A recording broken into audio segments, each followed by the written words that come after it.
Isang magandang araw sa inyo mga mag-aaral. Welcome to Issue Ngayon, ang podcast na hindi lang nakikinig, kundi nakikialam sa mga issue ng bayan. Ako nga pala si James S. Simiano, ang inyong ka-issue. At ngayong araw, pag-uusapan natin ang isang napapanahon at napakahalagang tanong. Bakit nga ba mahalaga ang pag-aaral ng kontemporaryong issue? Kapag sinabing kontemporaryong issue, ito ay mga makabagong suliranin o usaping panlipunan na may direktang epekto sa ating buhay ngayon. Ilan sa mga halimbawa nito ay ang climate change, kahirapan, teenage pregnancy, fake news, online scams, disinformation and misinformations, unemployment, mental health issues at marami pang iba. Tandaan, hindi lang ito basta balita, ha? Ito ay mga issue na nararanasan mismo ng mga Pilipino sa paaralan, tahanan, pamahalaan at maging sa buong mundo.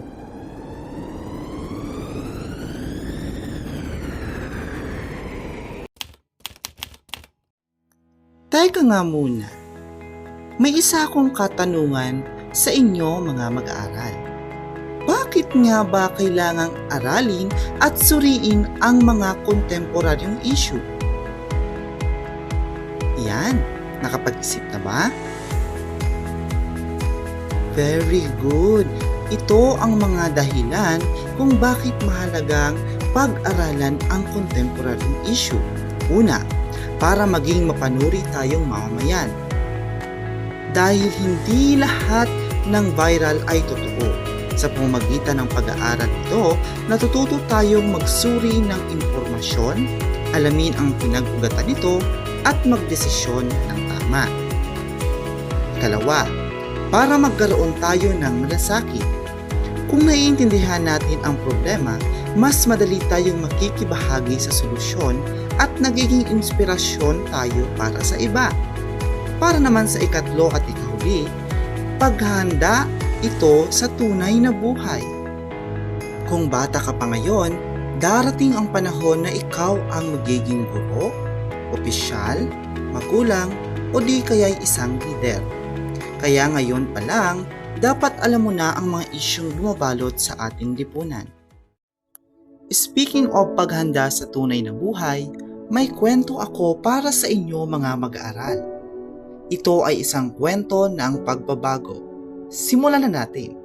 Si Ana, isang estudyante sa grade 10 at dating hindi interesado sa mga issue.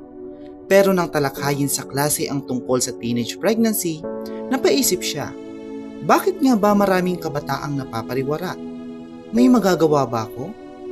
Gamit ang kanyang kaalaman, gumawa siya ng vlog series na ang title ay #AlamKo, Alam Mo, kung saan pinapaliwanag niya ang mga dahilan at epekto ng teenage pregnancy sa paraang kabataang friendly.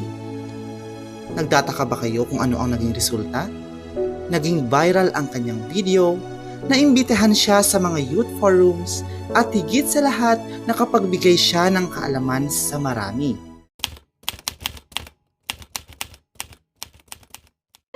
Ayan, kung si Ana ay gumawa ng paraan para mabigyan ng solusyon ang issue sa teenage pregnancy, ngayon, ikaw naman. Bilang kabataan, estudyante o simpleng mamamayan, anong pwede mong gawin? Una, maging mapanuri. Ikalawa, makialam ng may respeto. At ikatlo, makibahagi. Balikan natin ang unang dahilan. Kailangan nating maging mapanuri. Bago mag-react o mag-share, tanungin, totoo ba ito? Ikalawa, makialam ng may respeto. Hindi masamang magtanong o magsalita, basta sa tamang paraan.